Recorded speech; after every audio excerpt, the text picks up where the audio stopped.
नमस्कार तुमकां सगळ्यांक माया मोगाचो येवकार। आयज हांव करतां काळ्या हरभरा चण्याचो रोस, जो थंडी खातीर खूब उपयोगी तशेंच गुणकारी आसा। गरम मसाल्यान केल्लो हो रोस शरिराक उश्णता दिता। तर हो रोस करपा खातीर भिजत घातलेले चणे कुकरान घालून मीठ घालून उकडून घेवपाक जाय, बरे 4-5 शिटयो काडून। आता हो मसालो तयार करपा खातीर 1 चमचो कोथमीर, 1 चमचो बडीशेप, 7-8 लवंगां, 10-12 मिरयां, 1 तेजपान, तिखी, काळी वेलची, जायफळ, हिरवी वेलची, दगडफूल, जावित्री, बेडगी मिरची आनी ह्यो पिक्यो मिरची घालून थोडोसो हो परतून घेवपाक जाय। हो परतून घेतल्या उपरांत एका ताटान काडून घेवपाक जाय। तशेंच आतां वाटण तयार करपा खातीर कायलीन 2 कांदे, 5-6 लसणीच्यो पाकळ्यो, तशेंच आल्याचो कुडको घेवन बरो कांदो तांबूस भाजून घेवपाक जाय। तशेंच 1 वाटी सोय घालून तोय बरो परतून घेवपाक जाय।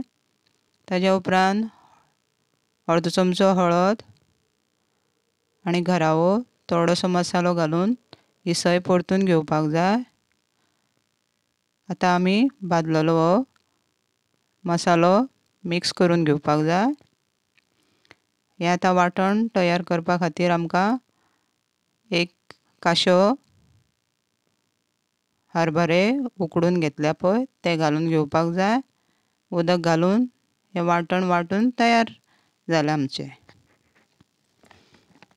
आतां फोडणी करपा खातीर तेल, सांसवां, करविलाची पानां, थोडोसो हींग आनी उकडून घेतलेले हरभरे घालून फोडणी करून घेवपाक जाय। थोडोसो खतखतो येयल्या उपरांत वांटून घेतलेलें वाटण घालून बरें धवळून घेवपाक जाय। चड करून हो रोस पातळ जावपाक जाय।